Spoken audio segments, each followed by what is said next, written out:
اللہ تعالیٰ نے قرآن مجید فرقان حمید کے اندر ارشاد فرمایا ام یحسدون الناس علی ما آتاہم اللہ من فضل، فرمایا وہ لوگ حسد کرتے ہیں اس بات پر جو اللہ نے ان کو اپنے فضل سے عطا فرمایا۔ تو یہ حسد ایک ایسی بیماری ہے کہ جس انسان کے اندر یہ پائی جاتی ہے اس کا سب کچھ برباد ہو جاتا ہے۔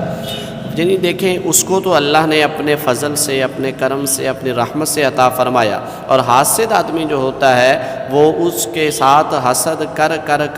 کے اس کی جتنی نیکی ہوتی ہیں وہ برباد ہو جاتی ہیں۔ پیارے آقا علیہ الصلوۃ والسلام ارشاد فرماتے ہیں حسد نیکیوں کو اس طرح کھا جاتا ہے جس طرح آگ لکڑیوں کو جلا دیتی ہے، تو اس لیے حسد جیسی بیماری سے بچنا چاہیے۔ آقا علیہ الصلوۃ والسلام تشریف فرما ہے اور صحابہ کا جمع غفیر ہے، تو حضور نے فرمایا کہ اس پہاڑی سے ابھی وہ شخص آئے گا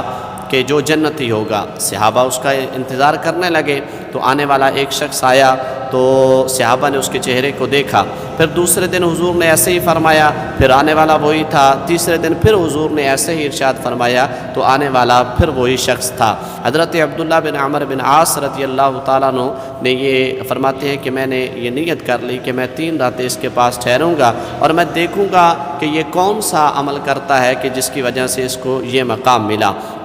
آپ فرماتے ہیں میں